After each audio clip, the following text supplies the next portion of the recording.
Hello and welcome to Enchantment of Eternity's commentary on the writing of Season 3 of Star Trek The Next Generation.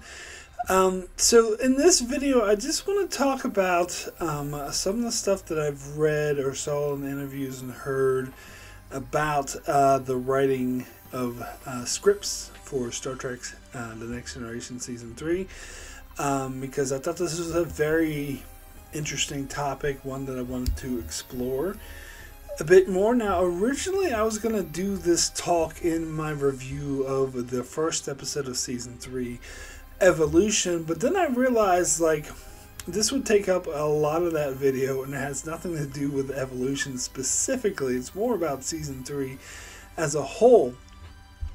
So I wanted to do this as its own separate video, rather than so I can just cover Evolution and actually talk about that episode in that review, because I'm not doing like a season long or a review for just Season 3 of Next Gen. I already did that, and I wasn't really aware back then of what I've been made aware of now, just recently, learning a lot more about the writing of Season 3 of Next Gen. Now, a lot of the information I'm going to pull from is from this book, 50-Year Mission. It was written by Mark Altman and Edward Gross, but really it's just a collection of quotes from everyone attached to the show, writers, actors, producers, whatnot. So it's just quotes from them. So the bulk of the book is just, quotes from these people, and they're just formatted and arranged in a sort of narrative that tells the story of different parts of the Star Trek franchise. So I was reading particularly the chapter on Season 3 of Next Gen, which is called Magic Mike, refers to Michael Piller. Now, it's not just these books. I'm also pulling information from, I've done a lot of research online, watching different videos, reading different articles, watching interviews from Michael Piller himself, and other sort of material that is relevant to Season 3. So I will say, I watched this documentary that William Shatner narrated a few years back, called Chaos on the Bridge, that dealt with how chaotic the situation, particularly in the writer's room, was in Seasons 1 and 2 of Next Generation. Now, in the documentary summary, it said it would cover Season 3 as well, but it didn't really. It kind of ended after Season 2 ended, and it kind of implied that it was smooth sailing from then on out. So it was very interesting for me to read. So because of that, I got the impression that Season 3 of Next Generation was smooth, and when Michael Piller came on board, everything was great and cozy and all worked well.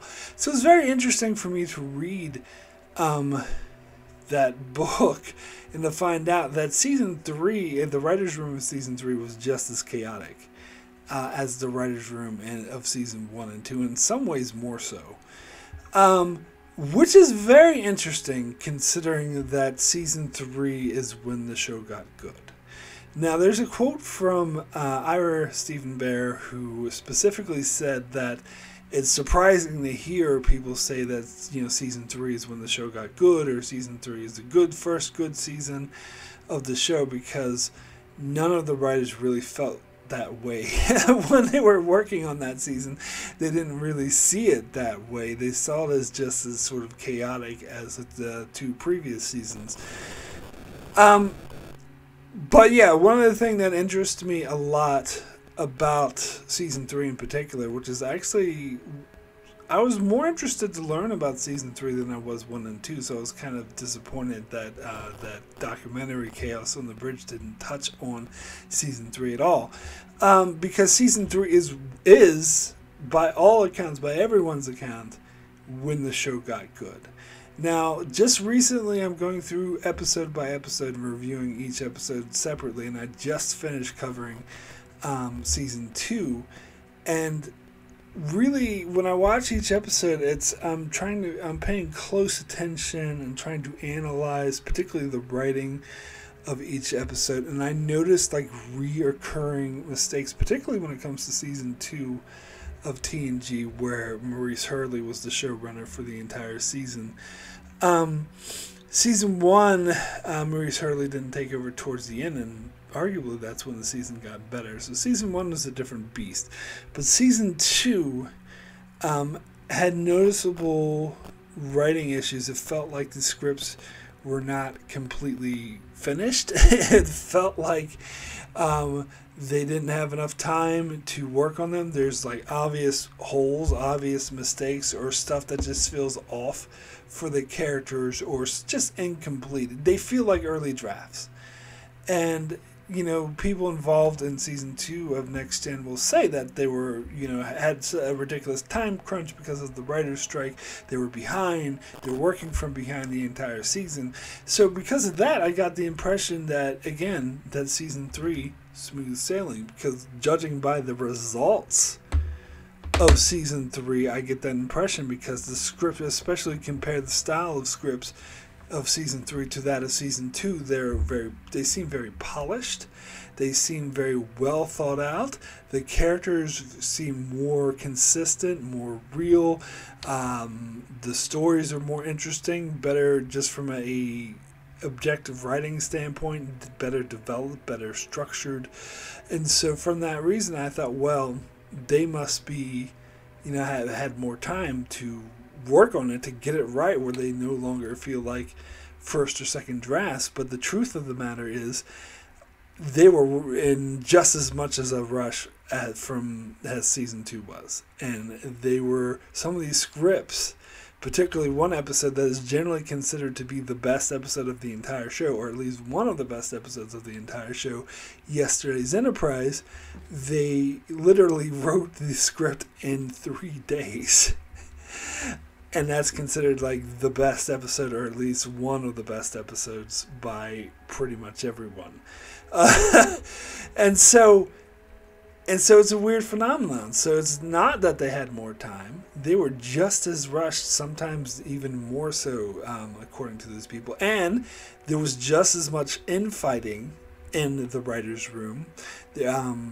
Maybe not just as much, because there seemed to be somewhat Civil War type shenanigans going on between Tracy Torme and Maurice Hurley during season 2, but both of them left the show by the time season 3 started, and by all accounts most of the writers got along well with each other, although I'll get more into it towards the end. But there was a feud between them, like the main veteran writers and Michael Pilla towards the end of the season. I'll get to that bit later. So there was still turmoil. There was still a lot of fighting and a lot of discontent, but they got the job done. So, and this is something I'll talk more when I'll get to season 3, and which is why I was going to talk about this when I talk about the very first episode, Evolution, because you can tell. You go straight from Shades of Grey to Evolution, and it seems like almost an entirely different show. The production value, just the film quality, like goes up considerably. The costumes are better. The acting is better. But what I'm going to focus more on in this video is the scripts are instantly better. It's like it instantly became a better show. From season 2 to season 3, and which is why I think the saying "growing the beard" is inaccurate because that's saying, oh, that's when the show got good, but Riker grew his beard in season 2. I think this show, there was a noticeable difference between the season 2 and 3. The show instantly got better, so the saying should be bringing the Doctor back, and I'm sticking by that because this is when you had the noticeable difference between quality of everything. But yeah, bringing the Doctor back, by the way, that was something Rick Berman did because Maurice Hurley hated Gates McFadden and had her fired at the end of season 1. And once Maurice Hurley left, Rick Berman's like, well, let's bring her back because the fans don't really like this Pulaski fella. And that was, again, a really smart decision. But, again, I want to focusing more on the writing. Apparently, so when Maurice Hurley left the show, they hired someone else to take his place as showrunner, and it was a man named Michael Wagner. What? You might be expecting me to say Michael Piller, but no, it was Michael Wagner, I believe I'm saying his name correctly. But anyway, and this is something I just learned, I did not know about. So he's a veteran TV producer who's worked in TV, specifically sci-fi. He was a showrunner for a science fiction show called The Probe, which I never heard of, but it was a short-lived show on NBC, apparently. But anyway, so Michael Wagner was brought in as the showrunner, and he lasted 3 weeks before he got fed up with Roddenberry's bullshit and left.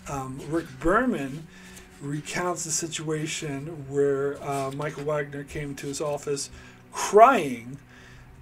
He was so upset that it was, he was crying, there was tears, because Gene Roddenberry was rejected one of his scripts, saying that because he wanted to have a being that was capable of destroying an entire planet with a thought.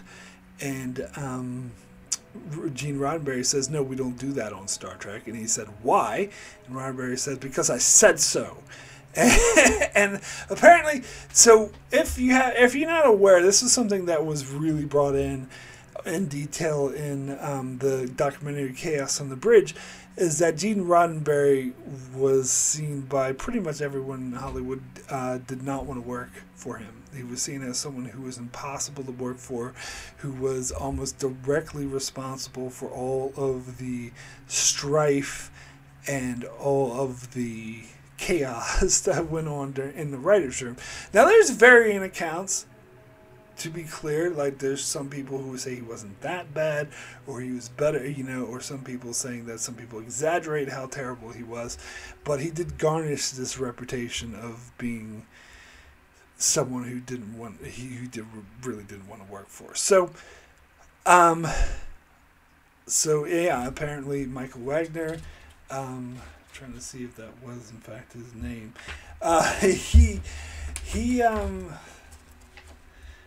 Let's see. Yeah, Michael Wagner. So he apparently just could not put up with Roddenberry at all. And to be fair, a lot of other writers throughout the first 2 seasons also quit or were fired because of Roddenberry. And Maurice Hurley, I think, would often butt heads and have a conflict of interest with Roddenberry as well. But a lot of times Maurice Hurley would try to maintain Roddenberry's overall vision of the show. They had a thing called the Roddenberry box, which is basically he had this pristine, perfect vision of the 24th century, and that was the Roddenberry box. So if you try to go outside that box, he would shoot you down. Now, I've heard accounts of people able to wiggle and compromise and get Roddenberry to compromise. Or a fun example is The Measure of the Man, because part of the Roddenberry box is he specifically said there will be no lawyers in the 24th century.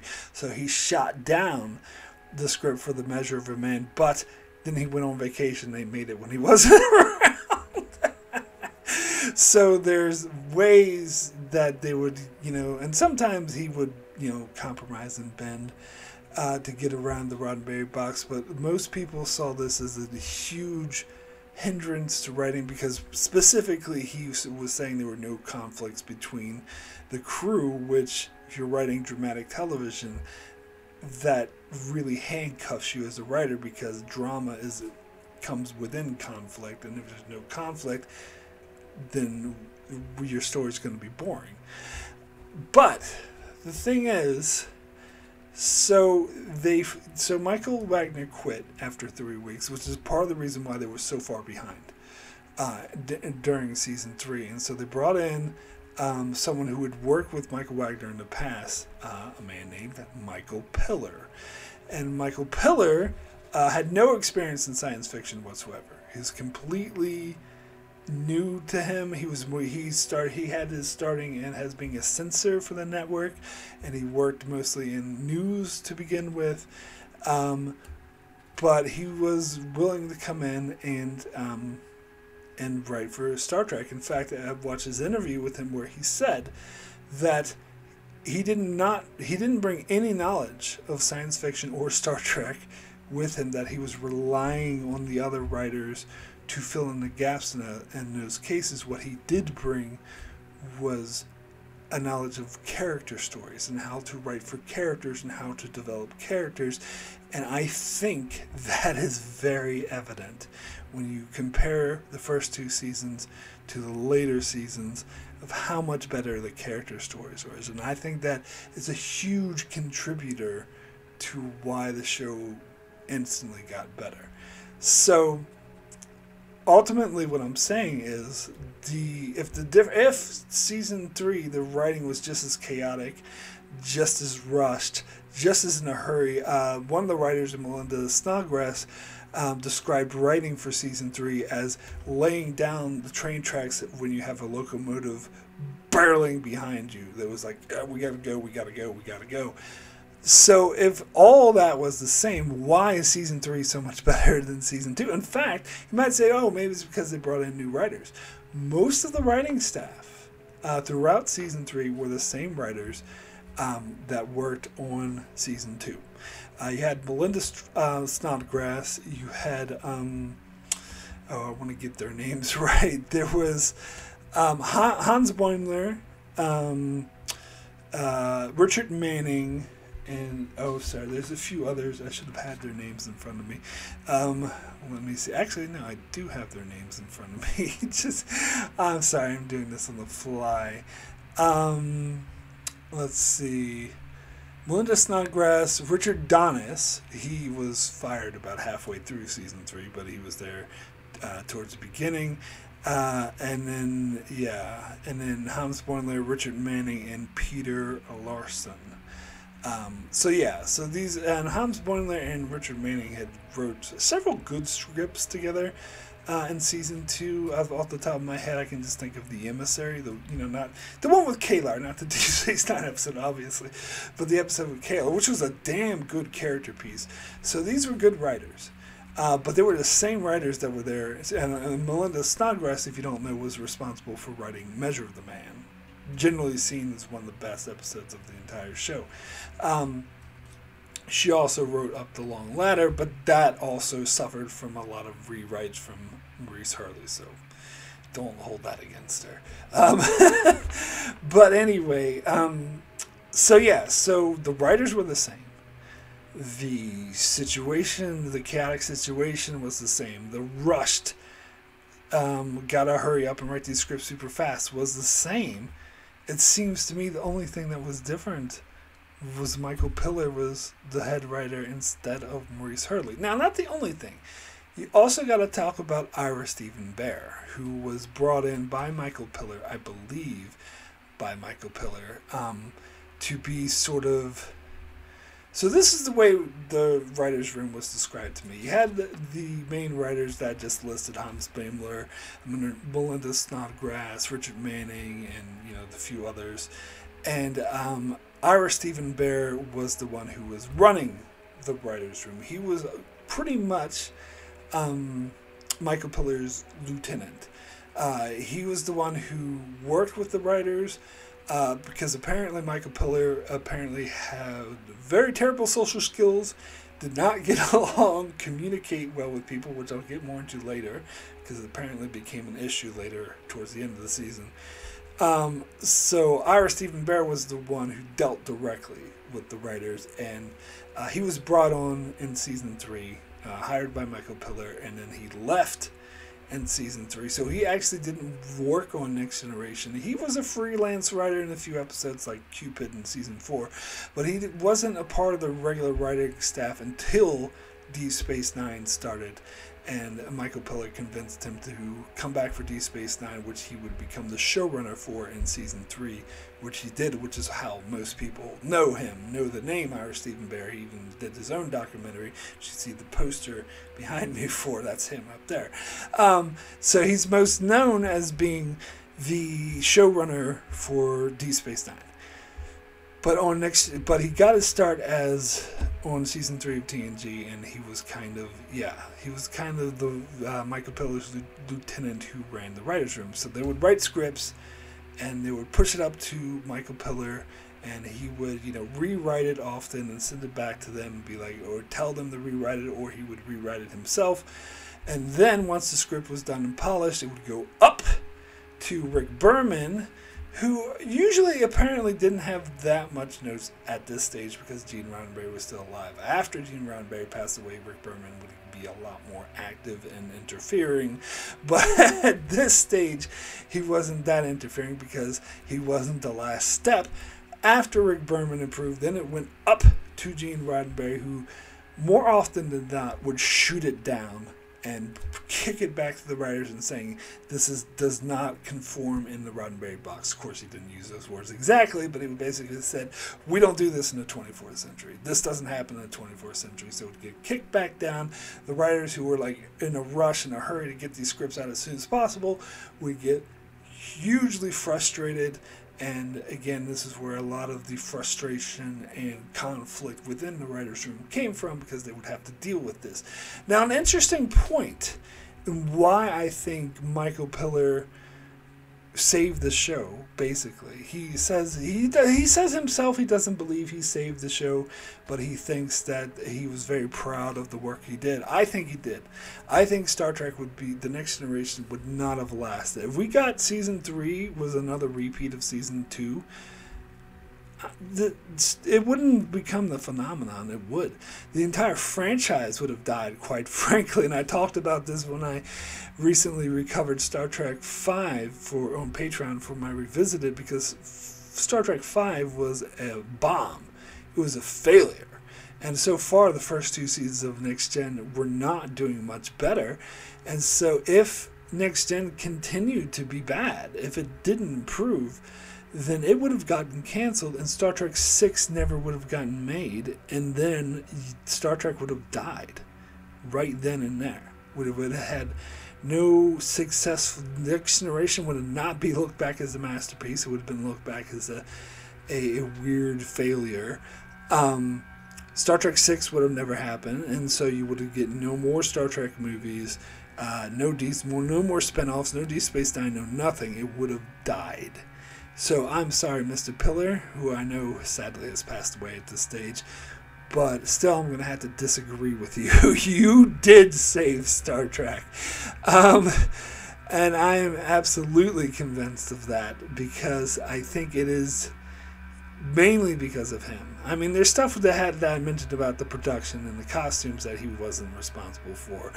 But still, like, even if it had better visual effects, better costumes, better film quality, if the scripts were not there, it would not have succeeded the way it did. And in fact, Star Trek 6 almost even didn't get made because the Star Trek 5 was such a failure. It was mainly the success of Next Gen that made them take the risk on it. So yeah, he's responsible for a lot, in my opinion. So anyway, Michael Piller had a different, and part of why I think he succeeded where others failed is that he had a different attitude when dealing with Gene Roddenberry. Most of the other writers, including Maurice Hurley and other people who had worked with Roddenberry, just saw that he's a hindrance, he doesn't know what the fuck he's doing, he's insulting to me. And I talked about this a lot in some of the Star Trek movies as well, where people hated Roddenberry. Which eventually he got kicked upstairs and had all his powers taken away because the writers just couldn't work with him. And so he was seen as someone who was cantankerous and someone who was just a hindrance, and someone, how dare he interfere with my writing process, because this wasn't done. Most other, in television in Hollywood, this was pretty much unheard of.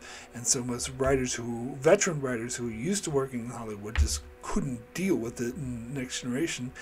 That's why it got a reputation for being a terrible place to work for. But Michael Piller, as I read in his quotes directly from him, said that he had a different attitude when it come to working with Gene Roddenberry. He didn't see it as a hindrance. He saw it as a challenge. Like when Roddenberry would shoot something down, he would be like, well, how can we change this? Like, what can we do to satisfy Roddenberry but keep the essence, the main thrust of our script? And so he would find solutions. In fact, he talked specifically about the episode The Bonding, which was Ronald D. Moore's first script. And I'll talk about that in a bit soon. But he talked specifically about The Bonding and how the original idea for The Bonding was that a Starfleet officer died who had a son, and the son went and hid in the holodeck because he was too stricken with grief. But when they took that up to Roddenberry's like, no, people don't grieve in the 24th century, which is ridiculous. There's some of what Roddenberry's box I actually agree with, and I do think made the show better, but sometimes he says ridiculous things like that. People are always going to grieve. It doesn't fucking matter how perfect this society is. But anyway, that's what he's saying. People don't, normally grieve in the 24th century. And so instead of seeing that as, oh, fuck you, Roddenberry, why are you fucking with my creative vision, which apparently is how Michael Wagner took it, which is why he quit. But instead of taking it that way, he took it like, okay, so what can we do to change the script to make it make sense? And he explored the idea of kids not grieving in the 24th century and as being unhealthy. And so they came at it as the way, so what if he does it? He doesn't grieve, but then these aliens come pretending to be his mother. Instead of hiding in the holodeck, aliens come to pretending to be his mother, and it makes it impossible for him to move on. And the solution is for Counselor Troi to get him to grieve. And Roddenberry loved it, so he approved it, and there you go. In fact, Michael Piller himself said that the new idea that they came up with because of Roddenberry was much better than the original idea they had. So therefore, the Roddenberry box, he saw it as an advantage or a challenge rather than simply a hindrance. And I think, and also combined with Rick Berman, who apparently was able to smooth talk Roddenberry. So sometimes they got him to bend on some of his positions if it was too much of a hindrance. So that combined with Piller's sort of attitude of working with the Roddenberry box instead of against it, I think was also a huge reason why Season 3 succeeded where Season 2 failed. Because Maurice Hurley had more of the attitude of there was just a hindrance. And so he was able to work with Roddenberry and instead of seeing him as a challenge.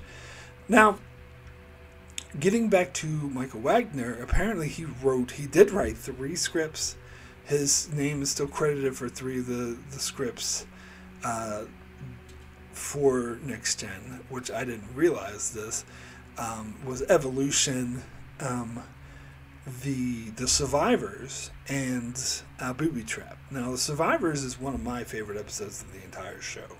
I think it's a bit underrated and it's pretty much a masterpiece. But yeah, apparently he wrote that, and so that was the script he was talking about when he said he was wanting, to have someone who could destroy a planet with his mind, because we found out in the Survivor spoiler for that episode, Kevin Uxbridge wiped out an entire race of people with his mind in an instant, just with a thought. So apparently they were able to, once Piller was on board, he was able to get Roddenberry to bend or, change the script so it worked with something that he would accept. And I love The Survivors, and so that was originally Michael Wagner's idea. which is interesting. So, I guess I'll talk about Ronald D. Moore, because he, of course, is a really, really well-known name nowadays. He's a big shot showrunner who's the showrunner for Battlestar Galactica, the newer version. He was the showrunner for Outlander, which I'm not a fan of, but my mom's obsessed with it. So some people like that show. And yeah, he of course he was a huge producer writer on later seasons of The Next Generation and Deep Space Nine. He was very well acclaimed for his work on Star Trek, and then of course went on to become a showrunner for Battlestar and Outlander. And he got his start thanks to Michael Piller in season 3. So apparently he had a girlfriend who was involved somehow in Star Trek production, and he was able to get a visit to the set. And I almost brought this up in my review for the episode Time Squared, because apparently I found out that was the episode he was visiting the set when they were filming the episode Time Squared, and he got like a tour of the set. And apparently he did something that was seen as a no-no, where he brought his script idea, which is the bonding, brought it with him and gave it to some production assistant or production, not an assistant, but a production guy. I can't remember who it was. And apparently he was like, no, we're not allowed to do this. We don't do this. But, Ronald D. Moore sort of sweet talked him, and he was like, all right, fine. And apparently he read the script and loved the script. So he put it in, they had what they call a slush pile with all the scripts that were just like possibilities or rejected or whatever, and he put it on top of the slush pile, and would, from time to time, the producer, that is, he would, or production guy, whatever he was, he would come by and move it to the top of the slush pile occasionally. And so when Michael Piller came on board, one of the first things he did is like, we're so far behind production, we need ideas, and we fucking need them now. So one of the first things he did is he went through the slush pile and looked at the script to see if there were any good ones. And the first one, the one that he really saw and really attached to, wanted to make, was the bonding. And so he called Ronald D. Moore out, had him, help refine the script, and had Ronald D. Moore pitch some more ideas for the show. And apparently he pitched 5 ideas, all of which were rejected, but the other writers really got along with him, they liked him, and so they asked him to come and pitch some more ideas. So he came again, pitched like 5 more ideas, and they were all rejected. But they still said that they really liked him, and they liked, even though they didn't like the specific ideas, they liked where he was coming from, how he was talented. So they saw potential in him. So they invited him out to lunch, and they were talking about different ideas during the lunch. All the writers, Michael Piller was there, and they were like banding ideas about it. Michael Piller was saying that he wanted to do something with the Romulans, something with the war veteran or defector. And then Ronald D. Moore, seeing his opportunity, spoke up and said, "Oh, I was thinking about a story about a Romulan defector." And so Michael Piller was like, "Okay, go write it." And apparently Ronald D. Moore was kind of talking out of his ass. Kind of just made it up at the moment. He didn't actually have an idea for a Romulan defector, but he kind of saw an opportunity, grabbed it. So he went and wrote the script for the defector, and Michael Piller called him up and said, "This is a huge disappointment. You really dropped the ball on this one. This script doesn't really work, but don't worry. We'll save it. Like, we'll." Saying that the writer's there in the writer's room, we'll put it together and we'll save it. And Ronald D. Moore was like, "Oh, well, do you want me to come in some more?" And Michael Piller was like, no, you're good. Basically telling him he's been rejected and it's not going to work out. So he was crushed, thinking that his career has ended. But then out of nowhere, like a week later, a couple days later, Michael Piller called him up and said, "You know what, I've been looking over the script and I do see some potential in it, so why don't you come in and help us polish it?" And so he came in and helped, doing the workshop with the entire writer's staff, which is the first time he got to work with the the rest of the writing staff, and they hammered out what would become the episode Defector that we see on screen. And from that point on, they hired Ronald D. Moore to be part of the writing staff, but at first he was there on a provisional week-to-week basis until he had been there for like several months, and Michael Piller found out that he had a week-to-week contract, or not Michael Piller, sorry, Ira Steven Behr found out that he was there on a temporary week-to-week contract and said, "What? No way! Like, what the fuck?" And went up to Michael Piller. It's like, "You got to hire him." So Michael Piller hired him, and there you go. He became part of the writing staff in season 3. And for most of the season 3, he was seen as the young guy, the fresh young blood, where the rest were sort of more of the old groggy veterans. So that's a very interesting story. And then there's the story of Rene Echevarria, who is another veteran of Star Trek. I can't remember. He did go on to be showrunners for other shows, but I can't remember them as well. They weren't quite as successful. But he went on to become a well-known writer in Next Gen and Deep Space Nine, and of course him and Ronald D. Moore became big working friends in Deep Space Nine, and Ira Steven Behr, of course. So Rene Echevarria wrote the script for The Offspring. Now, if I haven't mentioned this yet, Michael Piller enacted, because they were so desperate for scripts, they enacted a policy of letting anyone submit a script or script ideas or pitches for episodes. And this was apparently unheard of in Hollywood. And he allowed anyone, even amateurs, even people who didn't have agents, who never wrote for television before, anyone, doesn't matter, they could submit a script, and they had to have a whole staff of people going through like hundreds and thousands of scripts, or at least pitch ideas to try to see if there were anything that were worth it. And one of the ones that they decided was worth it was Rene Echevarria's idea for The Offspring. He had a vague idea for Data having a daughter.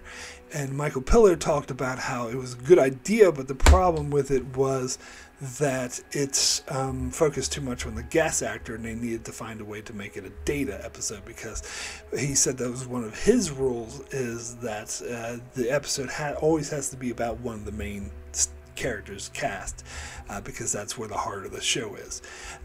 So we reworked it to make it more about Data. Now, Rene Echevarria had a similar story to Ronald D. Moore, where he was called out and met with Michael Piller and helped to rewrite the script. And so he went back and rewrote the script for Offspring and submitted it to Michael Piller. Michael Piller called him up and said, "I'm sorry you dropped the ball. This is unworkable. We're going to move forward without you. Good day." And thought he was fired. But then again, Michael Piller later ended up calling him back and saying, you know what, you can help us break this down and come up with a better script. So he helped him out, and they workshopped The Offspring and got it to apparently Melinda Snodgrass, even though she's not credited as the writer on this episode. Her and Michael Piller did most of the rewrite. And so she wrote Measure of the Man, which is why I think that episode is also a bit similar to Measure of the Man. It might have been. So then that episode was done, and so Rene Echevarria got paid and then was sent on his merry way.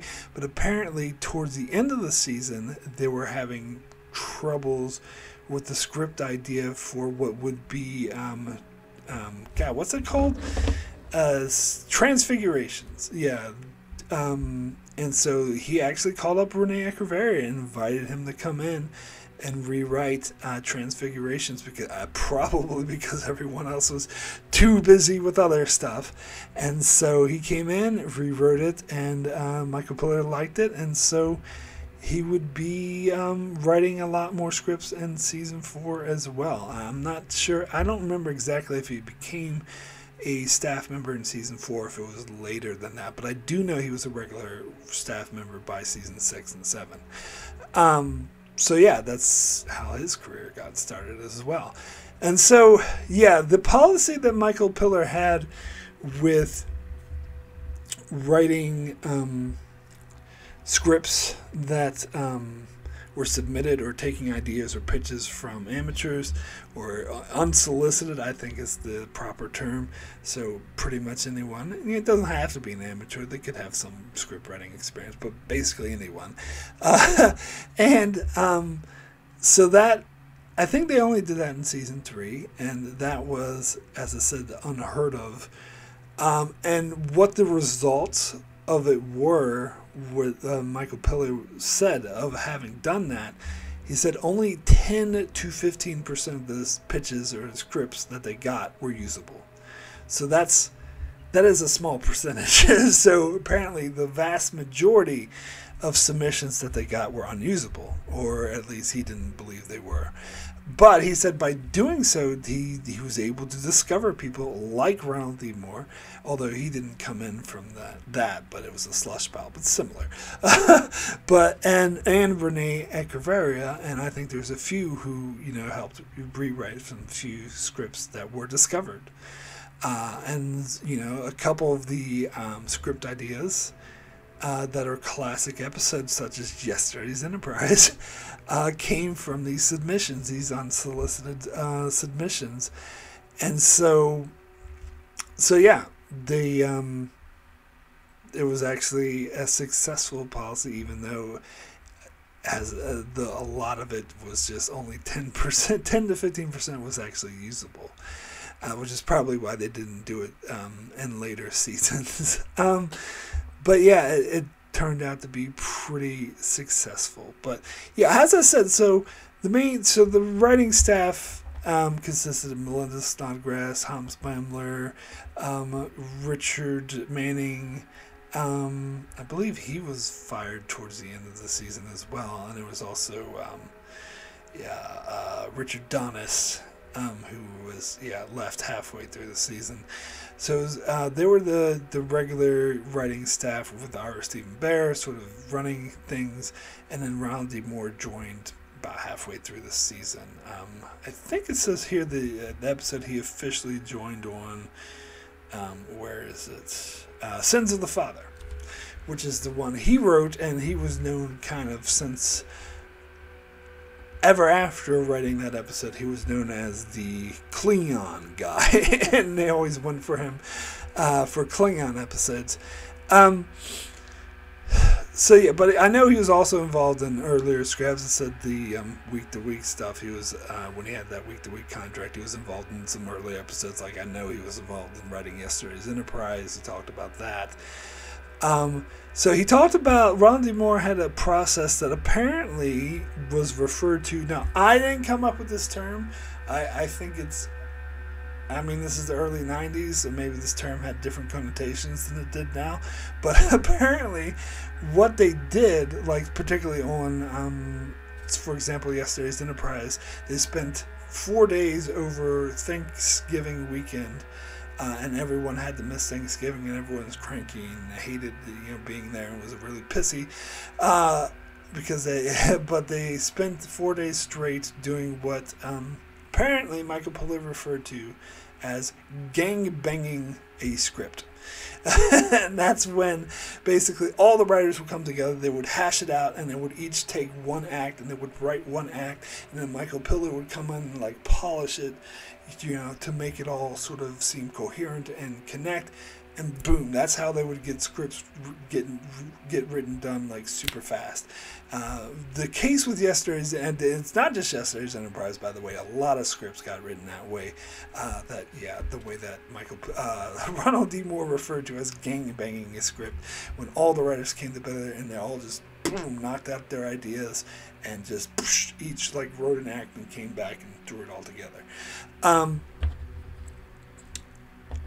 And so with the case with Yesterday's Enterprise, though, which was originally, the origins of that, there was a pitch that one of the unsolicited things that it was a past Enterprise came to the future, but it had nothing to do with an alternate reality or Tasha Yar or anything like that. It was just that. But then there was another script idea where they did want to bring Tasha Yar back, and they had an idea involving the Guardian Forever and having Sarek involved. And apparently they, decided that it was too much to have Sarek involved, so they did a separate episode for Sarek. And instead, Michael Piller said, "Why don't we combine the past Enterprise idea with the Tasha Yar alternate reality idea?" And then that, oh god damn, I'm sorry, I'm terrible with names. I don't have his name in front of me. It was Trent something who worked on this script. He worked with one of the established writers there, which again, I'm sorry, don't have his name in front of me. I think it was Eric Stilwell, who was, it was. He was Michael Piller's, assistant. And Eric Stilwell and Trent, sorry, I don't have his full name in front of me, worked to develop this script, the story for Yesterday's Enterprise. But as I said, they had the idea, so they know that they wanted Tasha Yar and Guinan to be huge components of the episode. Well, looking ahead, looking at Whoopi Goldberg's schedule, which was very restrictive, and then combining when Denise Crosby's schedule and saying that they only had a small window where they needed to shoot, so they needed to have the script done in 4 days. So that's why they had to rush to do the script, because there was only a certain amount of time. If they wanted to have both Guinan and Yar in the episode, which they did, they needed to have it done. So they took what those two writers had done so far, which apparently wasn't finished, wasn't polished, and just gang banged the script with the writers and came up with what many people consider to be the best episode of the entire show, if not at least in the top 5 best episodes of the entire show. And in fact, Ronald D. Moore talked about when they were filming Yesterday's Enterprise that it felt like he still wasn't sure. He thought it was going to be a disaster. He thought the whole story was going to fall flat on its face and fail, and they were surprised that it actually turned out to be this beloved episode. Now, this will get me back to my point, because here's an interesting thing that another quote from Michael Piller, who, and pretty much anyone involved with the show, would say that season 4 was better than season 3. He said that season 4 is when they really got their stride. He thought they did a better job than season 3. He said specifically that he thought, even though there were some great episodes, some great scripts in season 3, he thought season 4, or maybe more great scripts in season 3 than season 4. He thought season 4 was more consistently good. Where he said there were some clunkers in season 3 as well, and less clunkers in season 4, which is funny because I actually disagree with that. I actually would reverse that. I would actually say that, and in fact, this would have been my commentary on season 3, which, by the way, I did a video several years ago where I ranked all the seasons of the entire Star Trek franchise, and Star Trek Next Generation season 3 was my number 1 favorite season of the entire franchise. It was like 30-some plus seasons, and season 3 of TNG was my favorite. And it's funny to hear them talk about it, because they think, Piller particularly thinks, that the show got better after season 3. And one of the things I specifically said about season 3 is that I felt it was more consistently good, like what he said about season 4. I actually would say the reverse, that season 4 probably had more great episodes, but season 3 was more consistent. And there weren't really any clunkers in season 3 where there were clunkers in season 4. And I definitely think season 3 was better than season 5, which I think had a lot of clunkers, a lot. But that's just me. But anyway, so it's interesting to hear that perspective. And I think Ronald D. Moore and Brenna Brega, who didn't come on until season 4, both had that same opinion, that season 4 was better than season 3. And I disagree. And I was thinking about this. why would I think that? First of all, they have this bad traumatizing experience apparently in the writers' room of season 3 of constantly being behind and arguing with people, and apparently season 4 was the season where everything ran smoothly. Which I didn't mention yet, but all the writers that I mentioned, they all quit by the end of season 3, including Ira Steven Behr.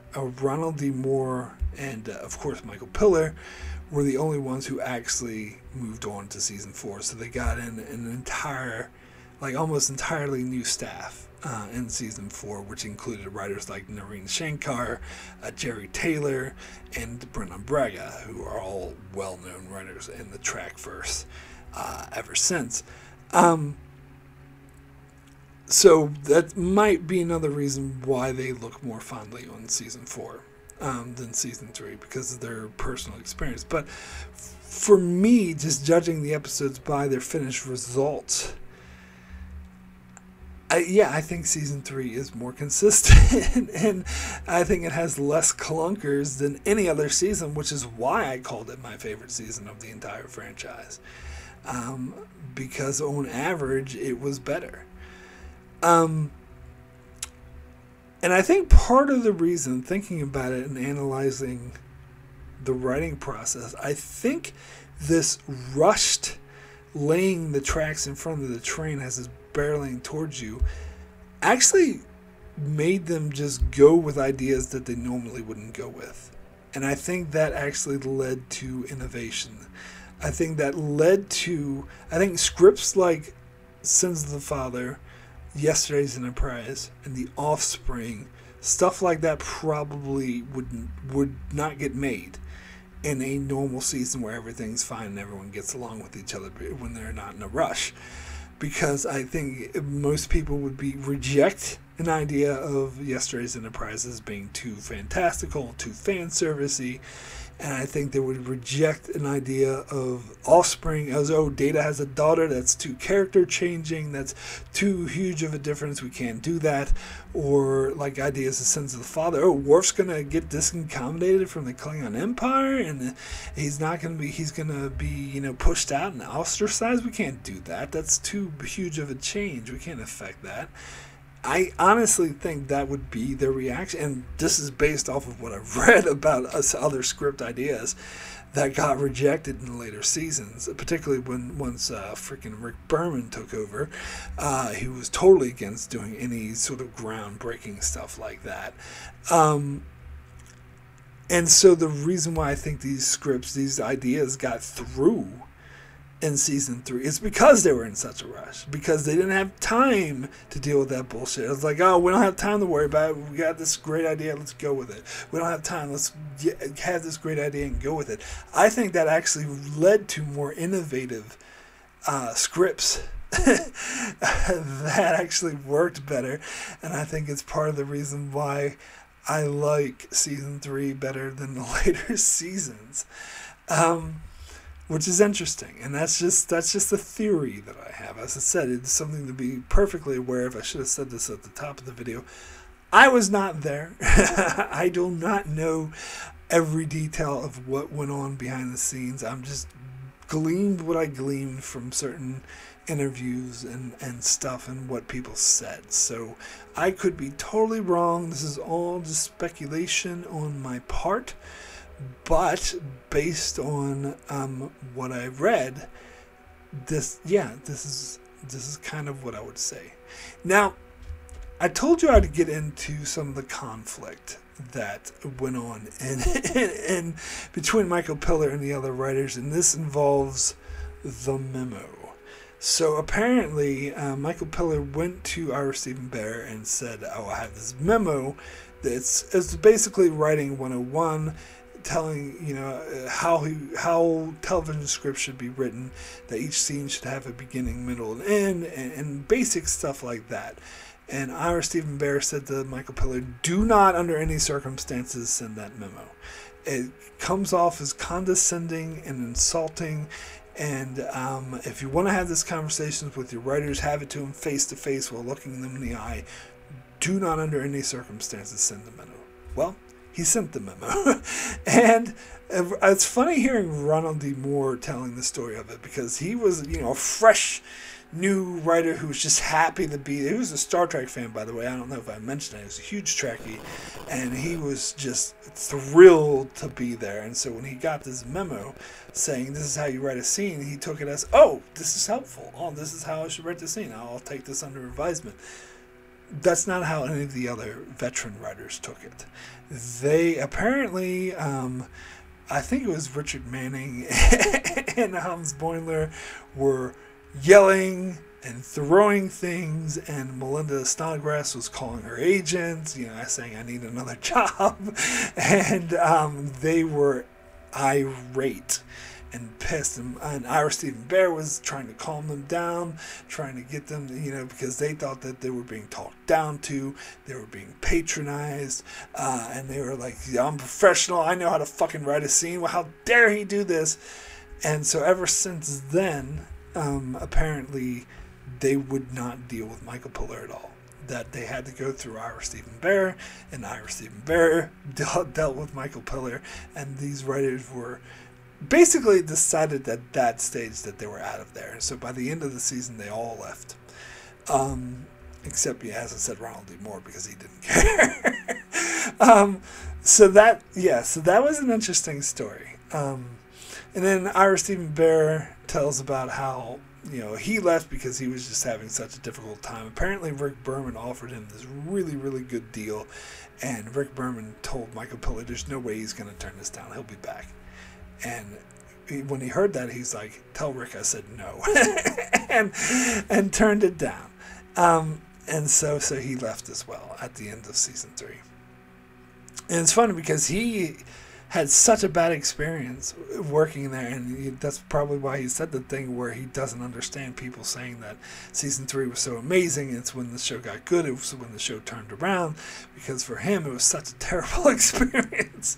But he did good work, and he had his own story about the only script that he wrote, because he was rewriting a lot of scripts, and which is part of his beef that he had with the show, because he wanted to be a writer, but he only had time to write one script because he was too busy rewriting all these other scripts because they were in such a fucking hurry. And the one script he wrote was Captain's Holiday, probably most people would agree one of the lesser quality episodes of season 3, but it's not his fault. It's more of the script was rewritten mainly and retossed around by Roddenberry. And apparently, Ira Steven Behr tells a story about meeting with Roddenberry, where Roddenberry was like, "Oh, I like this idea of a pleasure planet. That's a great idea. I want to have like orgies in the background. We're gonna have like, men having sex with men and women having sex with women in the background, giant orgies and just this." And he was like, "What the fuck?" After talking to Roddenberry, which. Yeah, Roddenberry was a very horn dog. He had, apparently his only note on Ronald D. Moore's script for The Defector was, I wonder what Romulan sex is like. Maybe we should have Beverly have sex with a Romulan. And Ronald D. Moore's like, what? And so Ira Steven Behr had that meeting with Roddenberry and went to Rick Berman, and it was like, oh my God, he's talking about orgies and sex everywhere. And Rick Berman's just like, ignore all that and just get the captain laid. so what we get is Captain's Holiday. And that's why I find it so funny when there's something sort of sexual in Modern Trek and everyone's like, ooh, this defies Roddenberry's vision. Like the thing in Lower Decks where they had that orgy scene in the background, and they're like, oh, so many people pitch a fit saying it's destroying Roddenberry's vision. And it's funny because the truth is Roddenberry would love that. That would have been one of his favorite things from Modern Trek. So, yeah. That is kind of funny. But anyway, Michael Piller himself said that he spent most of the time rewriting scripts in season 3, which is part of the reason why he didn't like season 3 as well, because he couldn't function much as a showrunner because he was too busy rewriting and writing scripts. And so that's also a reason why he liked later seasons better, But again, I think Michael Piller is an amazing writer, and maybe him rewriting and writing the scripts is part of the reason why season 3 was so great and better than later seasons. So I think and I'll probably make maybe one day I might make a whole video just about Michael Piller, because I think he is the person, even more so than Gene Roddenberry, to be frank, that I admire most about Star Trek. He, to me, is the one writer I would think of, the one visionary I would think of, which is kind of ironic because he doesn't even know anything about science fiction, that I think of when I think of Star Trek. I think he is single-handedly responsible, regardless of what he claims, for saving the Star Trek franchise and for making it as great as it is. Because what I love most about Star Trek is not the original series, not even the original series movies.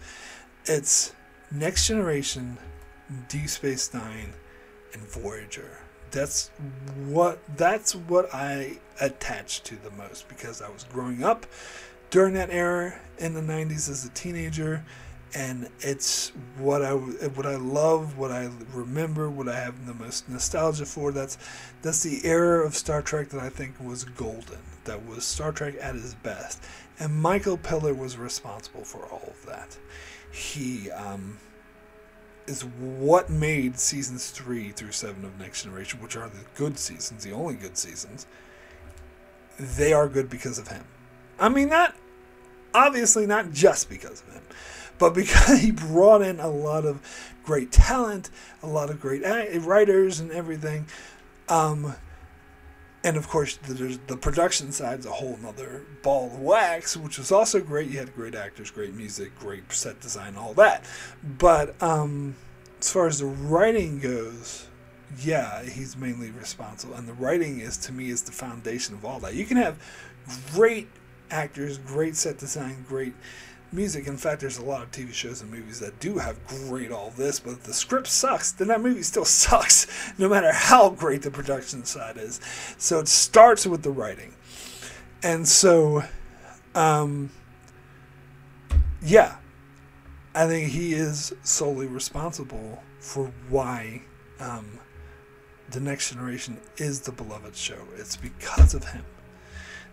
It's not Rick Berman, even though he helped a lot. But, yeah, Michael Piller is why Next Generation is a great show. And Michael Piller helped create Deep Space Nine, put Ira Steven Behr in charge. So also has a lot of credit to why that's a great show. Not as much, mind you. A lot of the day-to-day, especially in the later seasons, was Ira Steven Behr. But that's a whole another discussion, because I had my issues with him as well. And then he also helped create Voyager. In fact, I think, and this is another discussion I'll get to once I get to Voyager, is when he left Voyager is when the show went downhill. Now, it went uphill a bit again, but then it went downhill again. And I think Voyager would have been a much, much better show had he stayed. But again, that is a whole nother discussion. So Michael Piller is, in my opinion, the hero of Star Trek. Particularly 90s era Star Trek, which to me is the golden age of Star Trek. It's why Star Trek is as good as it is. And it's not specifically because he is a good writer himself, but because he knows how to utilize other writers, do the gangbanging or whatever, to polishing the scripts, to getting it good, to using the best and seeking out the best talent. And recognizing talent and able to hire them and bring them on board and nourish them and turn them into something great, even though, as I said, he's not a people person himself. In season 3, it was Ira Steven Behr who dealt with the writers, and in later seasons, it was Jerry Taylor. But still, he knew enough to recognize who to bring in to help work directly with the writers and how to recognize what makes the script so great, because he had not the final say, because that was Gene Roddenberry and then Rick Berman after him, but he had by the time Rick Berman got it, he just wrote a few notes that annoyed people. Michael Piller was ultimately the one who polished it, who got it perfect. And so, yeah, I think he's by far for me, my favorite writer of Star Trek, and I think he is the one who saved Star Trek. So, yeah, this video ended up being an hour long, so I'm glad I didn't try to have this conversation in my Evolutions review. So that is it for my commentary on the writing of Season 3 of Star Trek The Next Generation. I hope you enjoyed this discussion. If you have read something or read interviews or, articles that contradict or maybe give a different viewpoint of anything I mentioned in this video, please leave it in the comments below. I would love to hear it, and if I need to adjust my viewpoint, I shall do so. I will have an open mind, because my viewpoint on Season 3 actually used to be very different.